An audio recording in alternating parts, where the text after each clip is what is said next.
Тема абдан кызыктуу болгон үчүн биз улантууну чечтик. Силердин кайсыңар жакшы амал жасап өтүшүңөр үчүн, сынаш үчүн силерди жараттым. Биз жинологду чыгарганбыз. Бул тамашалап жинологбу же ушунда чындап эле ушундай термин бар, жинолог деген. Ошо жуулуп кетеби, бешмал окуп койсок. Эмне үчүн жин экономикасы начар, кыйналып кедей жашаган өлкөнүн адамдарына көбүрөөк кирет салыш? Мен Кудайдын кулумун дегим келбей атат. Сиздер өзүңүздөргө ишенсеңиздер, адам өзүнө ишенсе, адамга зыян бере алчу эч бир нерсе жок. Бул Кудайдын китеби менен гарантияланган нерсе. Мен билгенден статистика боюнча ар бир 8 секундада ачкачылыктан бир жаш бала өлөт дүйнөдө. Дуа биздин жалкоолугубуздан улам Кудайга иш кылдыра турган инструмент эмес да. Биз бүгүн дават кылып атабыз, э? Дават кылып атабыз. Даватка чыгасызбы дедим го. Сиз даваттасыз азыр. Аз даваттамын. Ката кылган өзүнчө бир нерсе, бирок катаны моюнга алып, ал катадан артка кайталган бул улуулук. Көрдүңөрбү? Ар бир кирпичин өз колум менен салып, кынаптап куруп атабыз го үйдү чиркендики. Эгерде Нур Тилек курулуш компаниясынан үй алып 50%-ын дароо төгө турган болсоңуздар, анда Туркияга эс алууга жолдомо аласыз. Эгер 100%-ын төлөсөңөр, анда мен менен... Айтбек, ол жерине сахнап эле. Жакшылап иштебейсиңби? Иште жакшылап, давай. Иштеп атам, шеф. Сүйлөштүкпү? Саламатсыздар, урматтуу YouTube каналым көрүүчүлөрү. Өткөн программамда бул коногум менен аябай терең мазмунда сүйлөшкөнбүз. Дагы улантысын тарталы деп чечтик. Дагы терең ушул ислам дининдеги туура эмес көз караштар, ислам динини жайылтуудагы туура эмес көз караштар деп айтайынчы, туурасы. Ошол кандай, эмне, биздин коом кайсы жакка баратат, ушул темада дагы бүгүн дагы кеп козгойбуз. Мейманым теолог Элмурат Кочкор уулу. Саламатсыңар? Саламатчылык. Кечке эле учурашып берейин. Жакшы да. Бир стөлдө бир күндө отуруп элечи. Жакшы. Алар билбейт да. Булар билбейт. Сонун тема абдан кызыктуу болгон үчүн биз улантууну чечтик. Анан аябай ушул жана китебиңиздин мазмунун карап атып, кызыктуу темаларды тандап атам. Анан Кудайга уулу жакынбы же кулбу деген сөз аябай ушул көңүлүмдө калып калды да, эсиме түйүлүп. Анткени мен Кудайдын кулумун дегим келбей атат. Мен көкүрөгүм менен эсептешкенде. Анткени кулга мамиле такыр башкача да. Мындай нерсе болуп калып атат да. Кудай как будто отуруп алып, ал өзүнүн мындай эгосы чоң экен, анан мен деген шефмин, сен кулсуң деп аткандай да. Мен Кудайды андай тааныгым келбейт. Мен Кудай деген мен атам болушун, мага ошондой аталык мээримин төгүшүн, же болбосо ушундай мен анын кызы болгум келип атат. Анан десем, сен андай нерсе жок, сен деген тозокко күйөөсүң деп ачпай атыйларчы. Бул эми толугу менен сиздин кул дегенде сиз эмнени түшүнөсүз? Ата дегенде эмнени түшүнөсүз? Ушул эки нерседен эле көз каранды да. Мен ошо макаламда дагы жаздым эле. Бизде кул дегенде жанагы Голливудтун кинолору биздин немени басып бүткөн. Жанагы пирамиданы, аркандарды алып алып, ташты тартып баратса эле аркадан бир чоңураак бирөөнү коюп коюп страшный баягы камчы менен уруп тарт дегенче. Кулга ушундай мамиле экен да, жанагы ээсинен, кожоюнунан депчи. Мен түшүнүгүмдө Курандын тилинде биз Кудайдын кулубуз, бирок ошол терминологияны, кул деген сөздү кайра эле Курандан карашыбыз керек да. Кандай кул? Кул дегенде кожоюн менен кулдун ортосунда кандай мамиле болот? Азыр сиз айткан, мен атам болушун, мага кам көрүшүн, мени асырашын, мага жардам беришин, мындай күйүшүн, мени кучакташын каалайм деген. Ошол нерсенин бардыгы бар, ошол Кудайдын кулу менен, пендеси менен болгон мамиледе ошол нерсенин бардыгы камтылган. Мен макаламда дагы тизмектеп жаздым.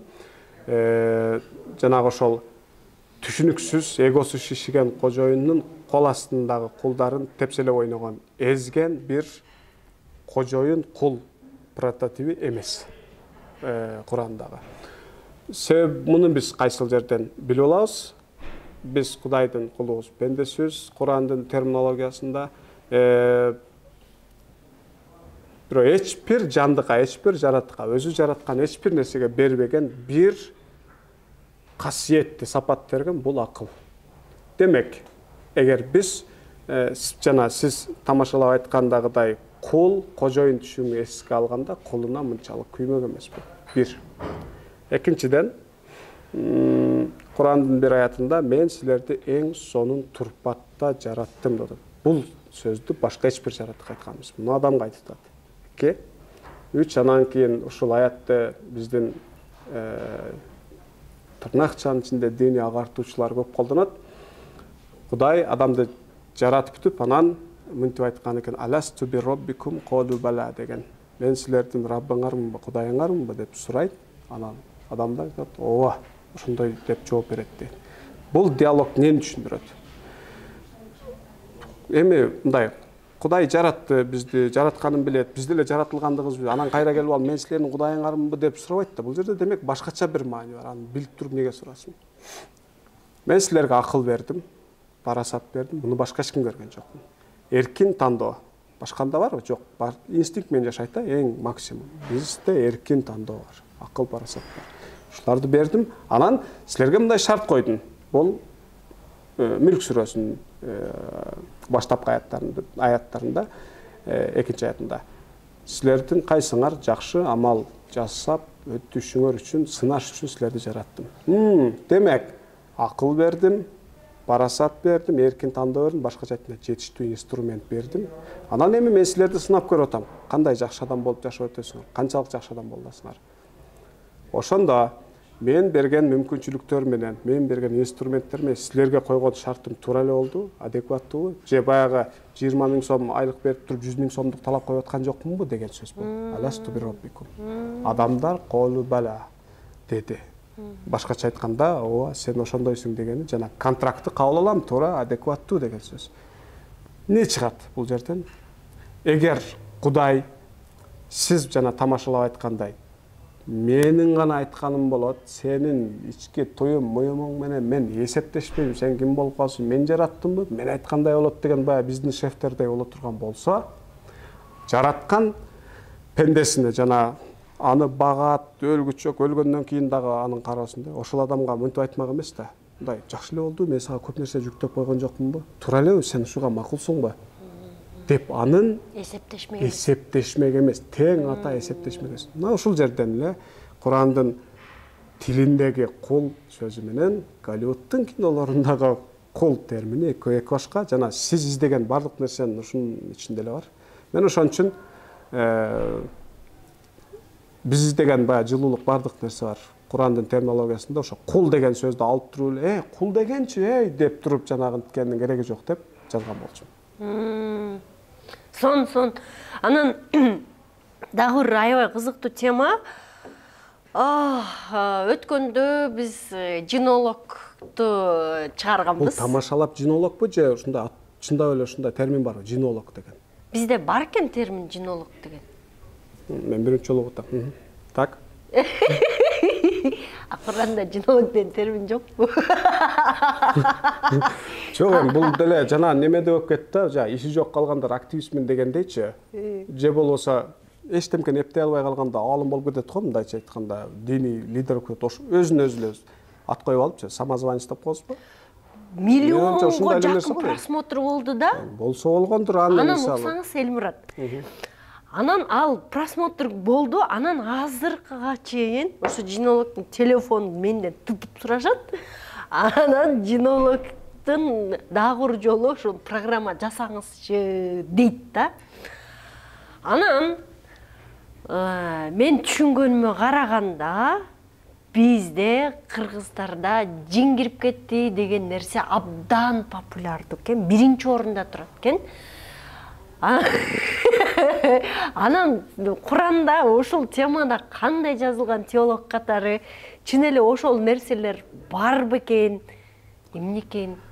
Менин оюмча азыр мен мындай этият кылып жумшак киргим келбей калды темага түз кирейин да. Мен оюмча андай нерсе жок. Жин мен кирбейт адамга. Ал не кылсын, неге кирсин ал? Абстрактуу бир жаратык. Биз конкреттүү бир жаратыкпыз. Мына философиянын тарыхында Декарт мындай бир доор ачты да, мындайча айткандачы. Рене Декарт ошол рух менен дененин байланышын кура албай аябай кыйналган. Кантип байланышат? Бирөө руханий, башкача айтканда абстрактуу бир нерседен сөз кылтабыз, бирөө конкреттүү. Кантип эмне? Анан жин киреткен, адамдын ичине кирип башкарат экен, чыгат экен, ал бул дегенге мен ишенбейм. Неге ишенбейм? Эми айтып берейин. Бир, Куранда жаратылгандардын ичинен эң сонун турпаттагысы, эң күчтүүсү, эң өзгөчөсү, эң көп мүмкүнчүлүккө ээ жаратык бул адам. Мен слабый болсом, мисалы, мени ушинтип жаратып туруп, анан аркасынан жинди жаратып, сен кирип чыгып тур кээде дегендей бул неме эмес да, театр эмес да бул. Принциптерди карашыбыз керек. Мен эң күчтүүмүн. Менден күчтүү Кудай эле бар, мындайча айтканда, адам катары айтып атам да. Мен күчтүүмүн, молдолордун ичинен аябай мен күчтүүмүн деди деп жанан кесип айтып жүрүшпөсүн. Айтсын макул. Адам эң күчтүү, ошол өзүнө ишениш керек. Бул бизге Кудайдын берген мүмкүнчүлүк. Ошол мүмкүнчүлүктү колдонбой койсок, кайра Кудайга кичине туура эмес кылып койгон болушубуз мүмкүн. Эч бир учурда жиндин күчүнүн адамдан жогору экендигине ишарат кылган аят жок. Бул биринчиден. Экинчиден, жин термини дагы деле караң, азыр мындан мурун кул терминин биз Курандын кул темасы жөнүндө сөз кылтабыз, бирок кул түшүнүгүбүз башка эле жактагы түшүнүктү алып келип жабыштырып атабыз. Андай эмес, өзү не деп атат? Бул терминологияны караш керек да. Жин бардык жерде эмес, бирок көбүнчөсү бейтаныш бир топ, бейтаныш бир көпчүлүккө берилген ат, ысым. Курандын тилинде. Мисалы, башка шаардан бир канча мындай киши топ келип калса, ошолорду кээде мисалы жин деп айткан, сыпаттаган учурлар кездешет да. Анан ойлонот, жин термин ушундай экен. Исламдын булагы, эң негизги булагы Куран. Курандан дагы терең китеп мен тааныбайм. Жок, Куран Кудайдан түшкөн китеп болсо, демек эң кыйыны ошол. Биз ушунан гана далил издешибиз керек. Жок, анан тигиндей алым болгон экен, жиндерди киргизип жүрүшкөн, чыгарып жүрүшкөн, ошо китеп жазды. Мага канчалык алым болсо болсун, Кудайдан кыйын эмес ал. Куран не деп атат тилинде, андай жанагы Аладдиндин киносундагыдай куйругу мындай бир анан ва деп алдыңан чыга калат, кирет, кыйнайт, чыгат деген нерселерге ишарат кылган нерсе жок. Дагы бир сизге мен өзүңүзгө эле суроо, балким теле көрүүчүлөргө, YouTube көрүүчүлөрүнө эле суроо берейин. Эмне үчүн жин экономикасы начар, кыйналып, кедей жашаган өлкөнүн адамдарына көбүрөөк кирет салыштырмалуу? Эч ойлонуп көрдүңөрбү мисалы? Өчү барбы аларда? Кудайдын өчү барбы? Мүмкүн эмес. Не үчүн? Демек бул депрессияга байланган, бул психологиялык ооруга байланыштуу гана нерсе. Психологиялык, психотерапевтик мындай жүздөгөн түрү бар да оорулардын. Азыр деле изделет, билим күндүк өзүн жаңылап турат. Биз ошолордун баарын топтоп туруп эле баягы жин кирип кетти дегенге апарып койгонбуз да. Мисалы, менин өзүмдүн жакын досум диагноз ошондой коюлган. Жин кирип кетиптир буга. Окутту, эч болбоду. Өлүп алам деп канча жүрдү, айштамдар кайтарып келип жүрдү, мындайча айтканда. Биз окуп жүргөндө дагы бир досум экөөбүз Анкарага чакырдык. Тосуп алып, анан психотерапевтке апардык. Ал диагноз коюп туруп, дары жазып берди. Моундай кылып ичет, силер контролдо боло. Биз дарын ичирдик, 3 айга жакындаганда кадимкидей бошошту, мындай үмүт пайда боло баштады, күлө баштады. Бизге мындай досум деп мынте баштады. Антпай калган болчу да. Ошентип кеттим келбей атат дейт. 3 айдан кийин сен пропискаң бүтөт, кет дедик. Мына дарыларыңды алып. Анан азыр үйлөнүп, 2 кыздуу болгон, бала чакага багып жүрөт, сонун болуп калган да. Ушундай өрнөктөр аябай көп. Бул жакта жин кирип кетти дейт. Эми Алла берекесин берсин. Бул жакта эле бизнес болуп кетти да, көпчүлүгүндөчү. Баарын айта албайм, албетте, бирок мен дагы бир айштамда ушундай окуя болгон, жанагы суукта даарат алып келатып, бетинин жарымы кыйшая түшкөн да, мындай иштебей калыпчы. Анан 2 баласы бар. Бирөөсү билимге жакын, бирөөсү шариатка жакын. Жана билимге жакын мен досум эме деп тур. Ата, могу жарымы немелер майда булчуңдар иштебей калат ушинтип эме болгондо. Муну ошо нервке байланыштуу нерсе, нерв системасына байланыштуу. Доктурга барың, алар дары жазып берет, мынтип дарыласа эле оңолуп кетесиз. Не болгондо болсо, ошо суукта дары алып келатканда шамал урду. Анан экинчиси келип сизге жин кирип кетиптир деп турупчу. Анан жин мени жок эле больницага барып жакшы болду. Азыр түптүз жүрөт айыштап мисалы үчүн. Мындай өрнөктөр көп. Ошон үчүн биз баягы түшүнүп жете албаган билим оңой эмес да. Ал 6 айда үйрөнүп ала турган же эптеп-септеп эле аны муну угуп туруп эле окшоштуруп биздин тил менен айтканда урдура бергендин аты билим эмес. Билимдүү болуш кыйын, окуш кыйын. Анан биз ону окуп, изилдеп, илгеп, ичине түшкөн бир тарапта калып туруп эле жин кирип кетти деп туруп оңой да мындай чыгыш. Анан окуса окуйт, сакайбаса жооп бербейт туурабы? Молда жооп береби мисалы? Жооп бербейт. Окуткандан кийин барып асын өлүп алгандар деле бар мисалы үчүн. Жооп берди. Доктур жооп берет, өлтүрүп алса. Сотко берсең жооп берет. Бизде баягындай жоопкерчилик албай сүйлөп, жоопкерчилик албай өкүм берип, бул мындай, акырет мындай деп жаман үйрөнгөн да. Жооп, ар бир сөзүнө жооп берсин мисалы үчүн. Мен каалайт элем. Жоопкерчиликтүү мамиле кылышыбыз керек биз бардык нерсеге. Андыктан менин оюмча жин мен жок. Мен мага кирсе керек эле. Мен канча жылдан бери ушинтип каршы айтып эле жүрөм да, мына азыр деле айттым. Жиндер көрөт да, мисалы угат да туура ушуну. Бар экени туура нерсе бар, бирок мага кирбейт чыкпайт. Ал өз жолунда, мен өз жолумда. Мага кирсе керек эле мисалы үчүн. Биз Анкарада бир учурларда ошо аш жеп отуруп жин кирет дегендер бир тарап, кирбейт дегендер бир тарап, ортодо нейтралдуу позицияны кармангандар бар. Анан мен ошо кирбейт дегендердин башындамын. Акыры анан таалашып, саат түнкү 2ге чейин чече албадык. Кетип атабыз. Анан мен айтып коеюн дедим, анан кийинип атып. Мен азыр жолдо баратып, машинам авария болуп кетип же бир нерсе болгон, Кудай көргөзбөсүн, өлүп кала турган болсом, айтып жүрбөгүлө дедим. Бул жинге каршы сүйлөп койду эле, анан жиндер уруп кетти деп. Мен эгер өлүп калсам, өзүмдүн эле ката кемчилигим, шалагылыгыман сүзүп алган болом, же башынан бузулушу мүмкүн. Жинпинге тиешеси жок, өлсөм дагы десем, ушуну жөнүн айтпай эле чыга бербейсиңби дейт баягы нейтральный позицияда бирөө күлүп. Коркпогула дедим. Анан чыгып айдап, караңгыда айдап кеттим. Жана аркадагы караңгы немеден мындай бир кол чыгып кармайбы экен десем, кармабады. Анан үйгө жеттим, өчүрдүм, мотору жарылып кетип акыркы баягы секундаларда, кинодогудай акыркы секундада өлүп калам. Өлбөдүм, өчүрсөм эчтеме болбоду эле. Анан WhatsApp группага айттым. Мен келдим, мен жин мен тийишкен жок, түнүңөр бейпил болсун депчи. Тийишсе мага тийишсе керек эле, ошон үчүн мындай, буну эмнеге айтып атам? Коркпогула. Коркпош керек. Эң күчтүү адам, ушул күчтү бизге Кудай берген. Дал ошол себептүү биз күчтүүбүз. Бул Кудайдын бизге берген касиети. Жин киреткен, чыгаткен, жалгыз калганда уруп кететкен, анан ээн жерде жок. Сиздер өзүңүздөргө ишенсеңиздер, адам өзүнө ишенсе, адамга зыян бере алчу эч бир нерсе жок. Бул Кудайдын китеби менен гарантияланган нерсе. Ошондой. Уккум келген нерсе. Анан билесизби?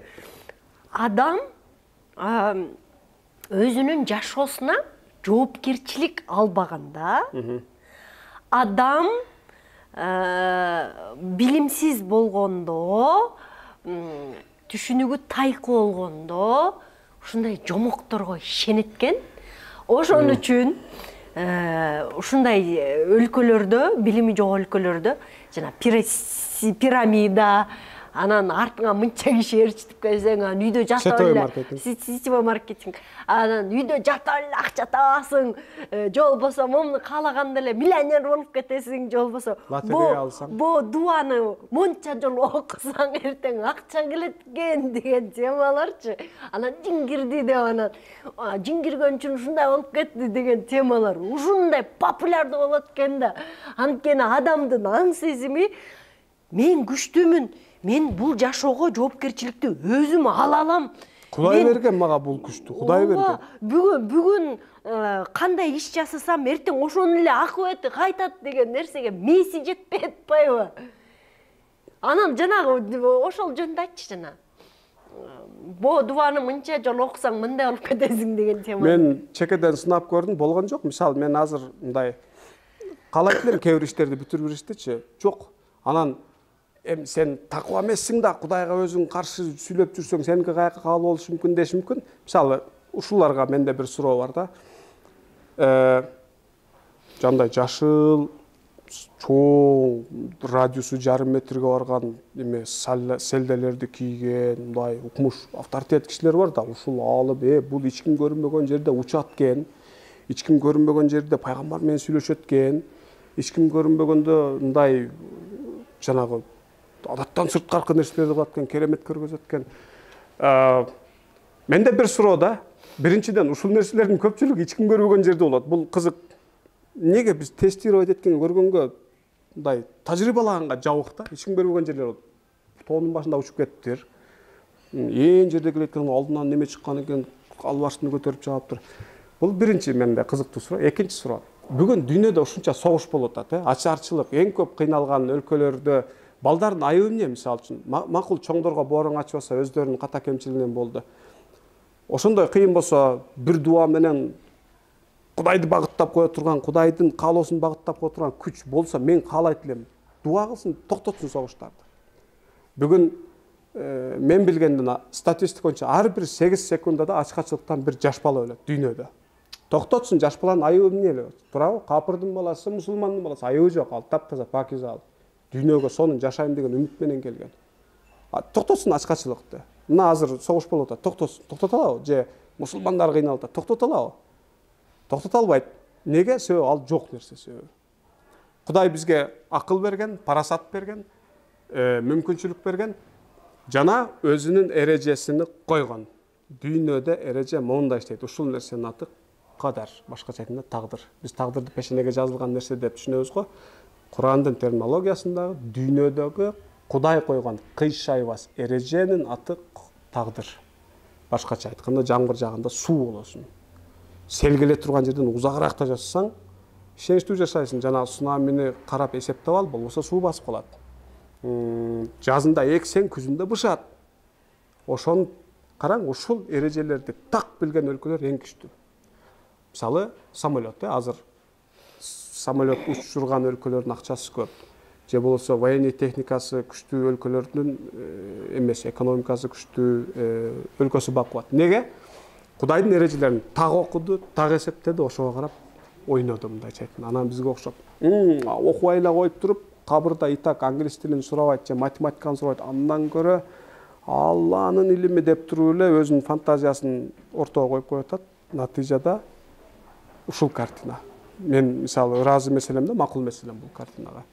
Ошон үчүн бул дуа менин оюмча болуш керек, мындай толугу менен жок дегенге каршымын. Не үчүн керек? Биз өзүбүздүн психологиялык жактан өзүбүздү даярдаш үчүн. Мен мисалы Кудайдан сурап атканда ичмен айтып, мындай кылайлы, тигини мындай кылайлы.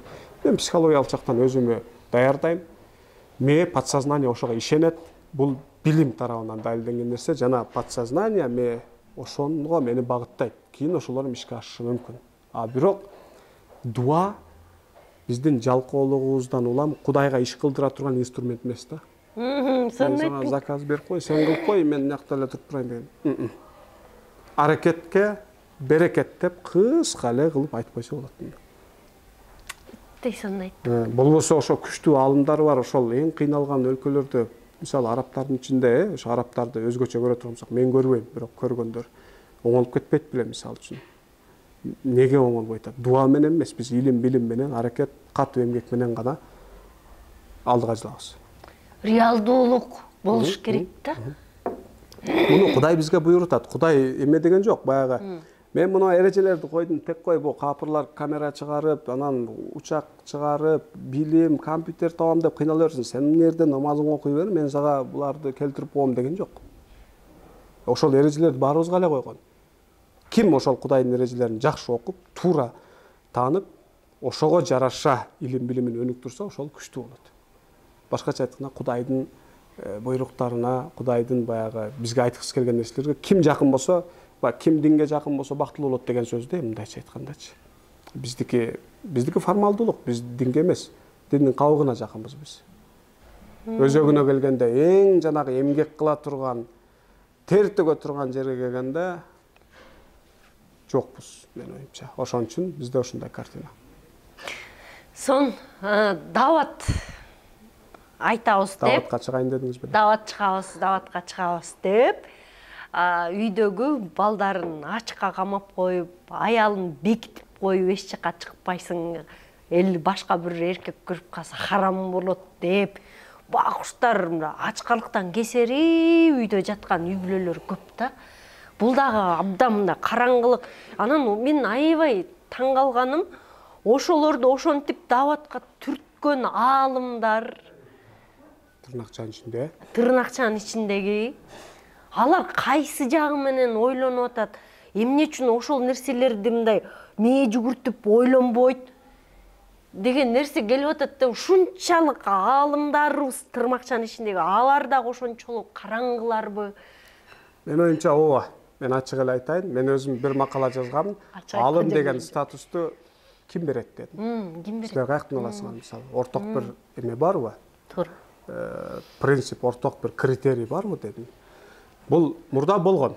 Могу китепти окуса, мынадан мына экзаменден өтсө, мына кишилерден сабак алса, ошого аалым деген мындай бир нерсе берген. Бирок бул мазхабтан мазхабка, топтон топко, конфессиядан конфессияга өзгөргөн нерсе. Бирок ортоктуу нерсе жок. Мисалы, биздин коомдо тырнакчанын ичинде аалым аталып жүргөн кишилердин көпчүлүгү, мен оюмча, диний насаатчы.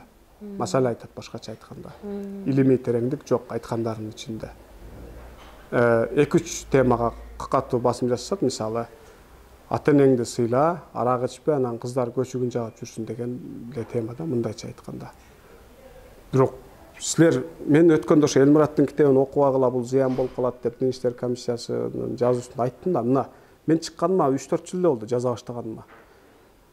Кыргызстан эгемендүүлүктөн кийин 30 жылдан ашуун силердин эрежеңер менен эле келатат. Мындайча айтканда, сахна силердики болчу. Силер каалагандай ат чаап ойнодуңар. Азыр Дин иштер комиссиясынын концепциясынын өзүндө, мына жаңы концепция алды, 2026-га чейин алды окшойт. Биз радикалдуу, жанагы фундаменталдуу түшүнүктүн чыңалуусун азайыта алган жокпуз. Дагы актуалдуу ойдон калып атат ушул маселе деп атат. Анан мен айттым, менде суроо бар. Ким кылды ошону? Мен кылдымбы, мисалы? Мен 3 жыл болду чыкканыма. Анан ойлонушуңар керек да. Биз мурунку эреже менен эле келатабыз. Азыр жаңы концепцияда ишмердүүлүктө көзгө көрүнөлүк өзгөрүү мен оюмча жок. Сен мурдагы эле популярдуу молдолор аалым аталып жүрөт. Мурдагы эле популярдуу авторитеттер ошол айткан темаларын айтып жүрөт. Өнүктүрдүбү өздөрүн? Өнүктүргөн жок, мисалы. Өнүктүргөн жок. Сиз баягы кайры менен ойлонот деп атпайсыз? Мага дагы кызык ошол суроочу. Мээси менен ойлонуш керек да, мындай ойлоно турган болсо. Бул нерселерди бирок мындай сөз таппай кетип атам, кризистин тереңдигинен гана кабар берет да. Кризистин тереңдигинен гана кабар берет. Негизи аалым эмес деп мен айтканым ошондон, анан дааватка чык деп аалым айтты дегенде, сиз өзүңүз деле эгер тырнакчанын ичинде айтпасаңыз, бир нерсе утулган болосуз. Аалым айтты дегендечи. Мен оюмча аалым эмес. Адекваттуу дааватчылар өздөрү деле айтат. Көпчүлүк айтып калды азыр. Бардыгы эмес, бирок көпчүлүгү мен угуп эле жүрөм. Кандап коюп чыгыш керек? Жете турган нерсе ал эшикке чыгып, отун берип турчу, унун түгөп калды эле дебеш керек. Ошого күчүң жетсе, чык деп. Мындай адекваттуу адамдар айтат да. Негизи менин максатым, менин оюм дагы башкараак. Мындай мындан Элмураттагы дааватка чыга бергиле дегенде жыйынтык чыкпаш керек. Алар деле адекваттуу нерсени айткандары дагы бар демекчимин. Менин оюм башкача. Даават бүгүн заманбап инструменттер менен кылыныш керек. Бул газета болсун, журнал болсун, китеп болсун, же кандайдыр бир агартуу жаатындагы сайттар, мына сиз менен сүйлөшүп атабыз, каражаттар, мына ушулар менен биз бүгүн даават кылып атабыз, э? Даават кылып атабыз. Дааватка чыгасызбы дедим го. Сиз дааваттасыз азыр. Аз дааваттамын уктуңар. Анан эми дааватты баягы биз ушул ой чабыт кризистен дагы бир көрсөткүч. Көп көрсөткүч айтты, муну дагы айтып берейин. Ошо пайгамбардын убагындагыдай формалдуу болуш керек деген катага түшүп алганбыз да. Көчөгө чыгып, чаңып, басып анан чыгып басып мешитке дегенче, ал учурдун шарттарында эң жакшы метод ушул болчу. Мөмө бере турган. Бүгүн башкача да, анан мисалы дагы деле төбө минейли дегендей сөзден, бул машина турсачы, дагы деле төбө минишибиз керек, пайгамбар төбө минди деген. Бул кризистин көрсөткүчү. Бул биздин аң сезимде заманбап бир шарттарга ылайыкташа турган жерлерди ылайыкташтырбай аркага тартып аткандын бир эмеси, көрсөткүчү. Ошон үчүн заманбап инструменттер менен жасалыш керек. 1. 2. Окуган, билген адам кылыш керек. окубаган билбеген адам сүйлөбөш керек. Мен өзүмчө дагы автордук бир оюмда сизге айтып берейин. Адамдын колунан пайда болгон, адамдан пайда болгон бардык нерсе кароосуз калса, жок болгонго мажбур. Башкача айтканда, машина жасаса, карабай койсо чирийт, балондору чыгат, мотору иштебейт. Айталы уйгурду карабай койсо көчүп түшөт бир күн. Бирок адамдын колунан чыккан бир нерсе бар. Өзүн өзү мактап, өзүн өзү багып, чоңоюп, бутактап, шактап кете берет экен. Бул караңгылык, караңгы түшүнүктөр. Мисалы, сиз эч ойлонуп көрдүңүз беле? Ушунча англис тил курстары бар, мисалы англис тили же компьютердик жана программирование боюнча курстары бар, университеттер бар. Неге биздин коомдо билимдүү, адекваттуу, мындай орточо стандарттын үстүндөгү адамдар неге көп эмес? Неге? Хотя буларга акча салынат, аракет кылат, мамлекет шарт коет, министр, ректор турушат, ректор ылдыйдагыларды кысат, иштегиле, окуткула дейт, бирок неге болот? Ушунча аракет, акча. Ошонун жанында эле туура эмес түшүнүктөр, караңгы түшүнүктөр неге университетте окуткандан дагы эселеп, күчтөп жайылып кетет? Мисалы сетевой маркетинг, жанагы сиз айткан. Бул жакта медицина турса, жок, мен тиги жеңем баласы ошо доктурлар дары, онда кичи ооруган экен, мынер ооруган экен, анан доктурдан дарыл албай калып, анан эмеден тигиден ичкен экен, жакшы болуп кетиптир да деген түшүнүктөр. Буга түшүндүрө албайсың да. Диний түшүнүк деле ушундай, мисалы, жок, ал киши алым. Анан алым болбосо ал жанагы Ахли Сүннөт лигасынын ичине кирет беле дегендерди уктум. Биздикилер, по-моему, Чемпиондор лигасы менен Ахли Сүннөт лигасын алмаштырып атат. Чемпиондор лигасы да футболду эң кыйын ойногон адамдар. Ошодон лига деген сөз бул кыйын болуп турбайбы деген. Бүгүн дүйнөдө илим, билим жактан бир эле авторитет бар, университет, академия. Бунун чекесинен өтпөгөн нерсени эч бир мындай илим, билим тереңдигине авторитетке биз баш ийгенге, лаппай дегенге мажбур эмеспиз. Чемпиондор дабл лига болсо дагы бир канча киши топтолуп куруп ала берет. Канча илимий ишмердүүлүгү бар, кана койсунчу, көрөлү. Бүгүнкү дүйнөдөгү илим, билим эң өнүккөн чөйрөдө канча киши ошолорду авторитет катары тааныйт. Канча киши менен алар тең ата сүйлөшө алат.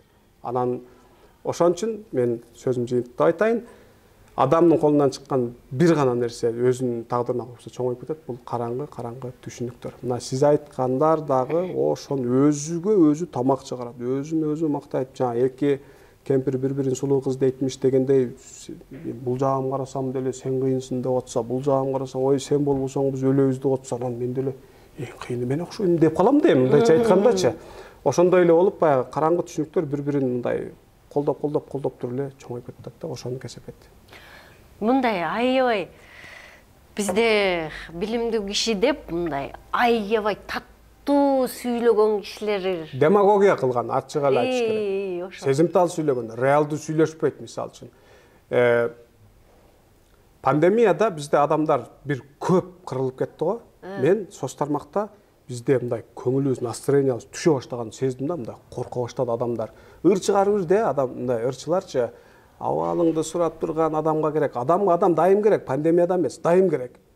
Биз качан өлө баштаганда эстеп атабыз да, адам керек экен депчи. Ошол учурда ажыкелерден бирөөсү бул Алланын аскери, биз мына уйгур мусулмандарды кытайлар кыйнап аттылы, ошолорду жазалаганы келди дегенде эме айтты. Бул карантиндик шарттарды оорлоштурганга өтө чоң сокку болчу. Себеби муну уккан, буга аябай ишенген киши эртең доктор келип маска так десе, ага көп көңүл бурбашым, колуң самындапчу десе, ошол учурларда Пакистанда, тиги башка Индияда, кээ-бирки чөлкөмдөрүндө деле кээ-бир авторитеттер айтып атпадыбы, исламий авторитеттер, биз тарата алсак жукпайт депчи. Анан мен макала жаздым. Акыл парасаттуу болойлу. Демагогия башка, ширин сүйлөгөн башка, бирок элге күйүп чындап туран нерсени айткан башка. Бул Кудайдын аскери эмес. Пандемия эме, коронавирус. Бул биологиялык бир кубулуш, оору келди, бул мусулманын дагы жыгат, капырын дагы жыгат, атеистин, ортодокс бардыгын жыгат. Биз эмне кылышыбыз керек? Акылдуу эстүү болуп, доктурларды уктуруп, карантин шарттарын сактап, өлбөй чыгып кетишибиз керек. Муну биздин Кураныбыз, ислам дагы буйрат, дедим. Тилекке каршы ошол илдеттен чубагажы көз жумуп кетти. Канчалаган бир гана чубагажы эмес, канчалаган биздин ичинде интеллектуалдар, интеллигенттер бар болчу. Элдин жүгүн көтөргөндөр. Мен ошол кишинин ордунда болгондо бир кечирим сурап коет элем. Мен туура эмес айтып алыптым, урматтуу туугандар, эми жаңылбас жаак болбойт экен. Мен туура эмес айтып алыптым, бул пикиримден кайттым деп. Ката кылган өзүнчө бир нерсе, бирок катаны моюнга алып, ал катадан артка кайта алган бул улуулук. Мен бирок көрбөдүм ошол тереңдикти, ошол кишилерден. Ошон үчүн мен аалым дегим келбейт. Менин аргументтерим бар эмес деп айтканга ошондой кыскасы. Анан жанагы барго күнөөнүн баарын жасап туруп, анан 5 мал намаз окуп койсо, жуулуп кетет экен дегенчи. Ошо жуулуп кетеби 5 мал окуп койсо? Мындан мурунку эфирде берүүчүн айтып бердим эле. Күнөөлөр экиге бөлүнөт, жекелик, коомдук. Мен Кудай менен ортомдогу күнөөлөрдү балким ошентип жууп алышым мүмкүн. Тазалап алышым мүмкүн. Кудайга гана каршы мындай ката кетирип алган учурумдачы. Бирок коомдук маанидә, мисалы, бир депутат элдин акчасын жеп койсо, ажыны үйүнө көчүрүп келип алса дагы Каабаны күнөөсү жуулбайт. Жанагы эл кечирмейинче, ыраазы болмойнча, жанарды компенсация, кенемтелеп бермейинче. Же бир бизнесмен бирөөнү алдап, мындай туура эмес өндүрүмдү товарды сатып берди, ал апарды, ал банкрот болду мисалы үчүн. Ал кишинин акысыны төлөп берип, анан кийин Кудайдан кетсе, Кудай экинчи орунда, кечирип кечирбеш, өзү айтат, сен тиги менен эсептеш биринчи депчи. Мына ажыга барганда энеден туума жаң болот экен күнөөлөр дегенге мен ишенбейм. Бул иман негиздери эмес, буга ишенбесе динден чыгат экен, кирет экен деп деле коркуштун кажети жок. Имандын шарттарында Алланын бар экенине, анын пайгамбарларынын китептерине жана ажылыктын бардык күнөөлөрдү кечиришине иман келтирем деп иман келтирбейт эч ким. Мен да кантип иман келтирбейм. Бул негизги шарттар эмес. Кечирбейт. Неге кечирсин? Мисалы, бирөөнүн акысын жесе, Кудай өзү айтат ушул немелерди кечирбейм деп. Сиз мисалы каалайт белеңиз, сизди какшаткан, сизди оор турмушка түптүз тиешелүү болгон адам эртең барып Кудайдан кечирим сурап алса, Кудай кечирүүсү. Ошол Кудай сиздин оюңузча адилет, абсолюттуу адилеттүү, мээримдүү, данышман Кудайбы, мисалы, ошол Кудайга сыйынгыңыз келеби? Андай зат Кудай боло албайт даже. Кудай боло алуунун шарты ушул. Бардык жакшы сапаттар абсолюттуу түрдө болот. Мына ошондуктан кечирбейт, ага бел байлабаш керек. Ушул видео аябай көп. Мен да Пикирордо деген каналым бар. YouTube'да ушул видео аябай көп көрүлгөн. Кечирсе кечиртип ала бербейсиңби сен аралаштырбай деген жанагы ала бербейлүү не кыласың дегендер дагы чыкты да. Жоромолуңар окумуш го дедим мен силердики. Кудай кечирем деп атканда кечирип ала бербейсиң. Кечирем деген жок, силер ошентип элди алдап коюп анан элдер бири-бири менен гыжылдашып, бири-бирине баягы кедейдин кедейге кылган мындай эзүүсүн, жамандыгын ичкимге кылбасын деген сөз бар да. Мына ушундай нерселер болуп анан кийин мечитте көрөт бири-бирин туурабы.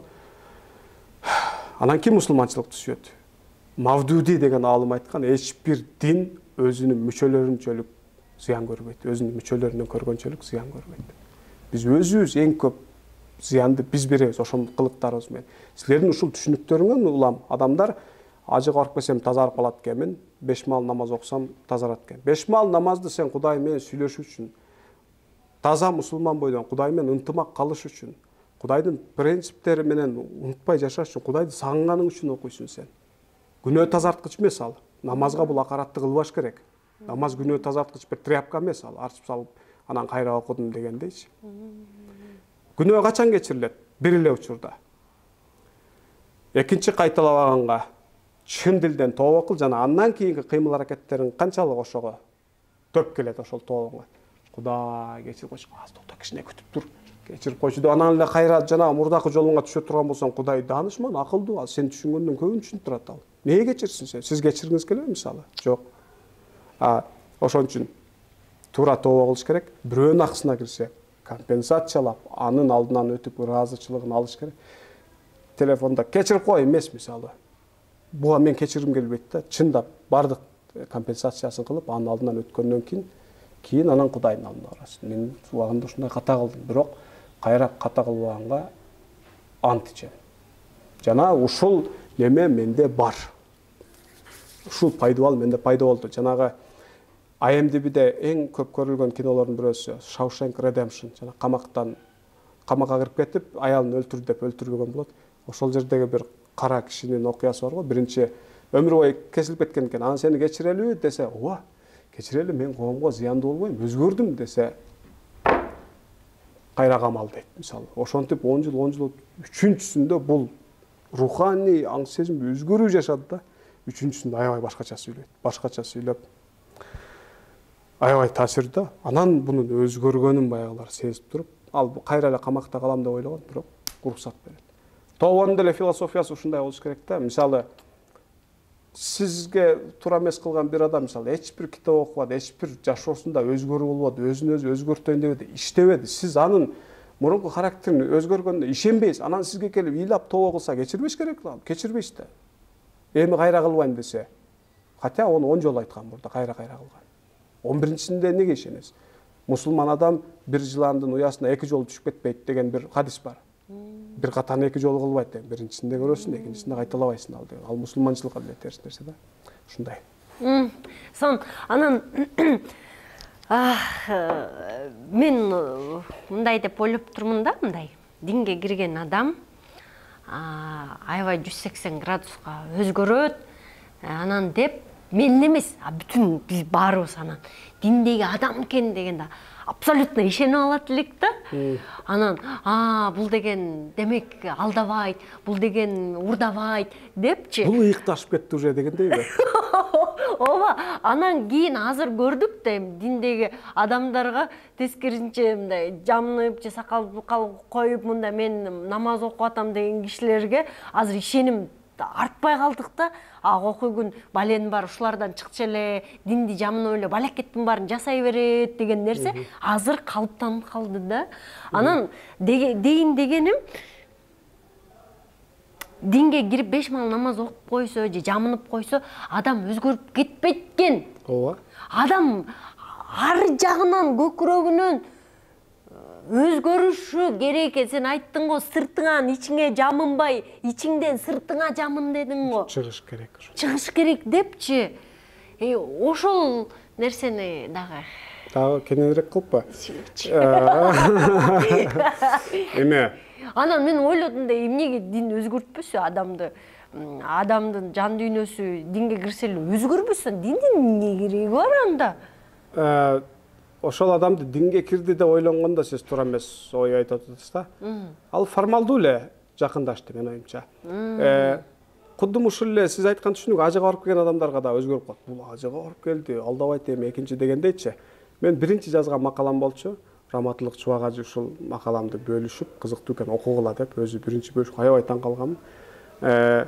Ажылык флеш картасы деген партемам бар эле. Урматтуулар, ажыга барып келген адамга дедим, мындай ажыда бир флеш карта болот, мына жерден сайт туруп жанагы ажы мындай киши болот деген программанын баарын деп мынтип жүктөп туруп, анан ал башкача адам болуп келип калбайт дедим. Ал мурдагы эле киши ушу айылдан кеткен эле ойдон. Силер анын көп нерсени күтүп албагыла, кайра келип анан кошунасынын тоогун таш менен бир койсо, бул ажыга барып келди эле го, бул неге мындай болуп атат деп күтпөгүлө. Ал нормалдуу эле адам, ал ключевой бирдемке айтайын. Биз өзүбүздү өзгөртсөк, Кудай бизди өзгөртпөйт. Ал ажыга бармак түгүл, ошо Каабанын түбүндө жатып алса делечи, 1 жыл мисалы үчүн. Жок. Аң сезим, билим менен, ой жүгүртүү менен, окуу ойлонуу менен гана өсө турган нерсе да тура. Башка жолу барбы мисалы? Жок. Адамзат бүгүнгө чейин болсо табат болчу. Бүгүн мындай чип пайда боло элекпи? Билимди жүктөп кое турган же адамдык кишилик сапатты жүктөп кое турган чип пайда боло элек? Болбойт. Адам менин оюмча биздин жаратылыш табиятыбызга, максатыбызга каршы нерсе. Ошон үчүн көп нерсе күтүп атабыз. Кудум ушундай эле. Динге киргендерден неге мисалы жамынып алып балекеттин баарын кылат дегенге мен кошулбайт элем. Себеби статистика жок. Оронгон кыздар көп күнөө кылабы же ачык кыздар көп кылабы? Оронгон кыздарга көп көрүнүп калат. Себеби неге? Идеалдуу элестетип алганбыз. Ушулардан эч мындай ката кетпейт, сонун булар деп туранан баягы айтып койдум го, бир ашыкчак адам таштап койсо да көрүп калабыз. Аттады дегендейчи. Экөө бирдей эле. Мен айтчу, экөө бирдей эле. Мунун тилекке каршы чүпүрөгү гана бар. Болуп калган ушулар болуп атат да. Ошон үчүн биз көп нерсени күтүп атабыз. Бирок динге кирсе өзгөрдү, 40 күндүк дааватка чыгып оңолуп кетти. Булар бардыгы убактылуу нерселер. Эгер динге киргенге параллелдүү китеп окубаса, өнүкпөйт. динге киргенге параллелдүү ойлонбосо, сапаттуу ой жүгүрткөн адамдар менен көп убакыт өткөрбөсө, изденбесе, мурунку түшүнүктөрү менен эсептешпесе, сапаттуу китептерди окубаса, сапаттуу сабактарды укпаса, өнүкпөйт, өзгөрбөйт. Мелдешем. Мен дагы. Сиз менен мелдешейин дедим эле да. Жок, кошулам. Аябай сонун, ушунчалык мындай көздү, көңүлдү ача турчу маектер болду. Адамдын жан дүйнөсүнө революция керек. Жана ал бир гана ошол адамдын колунан келет. Сырттан күтпөсүн. Ооба, анан бу дин ой жүгүртүүнө дагы революция керек. Бардык түшүнүк. Сиз революциячыл адамсыз. Сиз ушул төңкөрүштү жасап атасыз. Сиз коңгуроо кагып атасыз. Сиз Кудай карып эртең күнөөкөр болуп каламан, уруп кетет, анан тозокко түшүп калам деген жоксуз. Сиз акыйкатты айтып атасыз. Сиз чындык үчүн чыркырап атасыз. Мен өзүм кылган ишиме 100% ишенем. Бул менин пикирим. Катасы болсо мен өзүм моюн тартам да.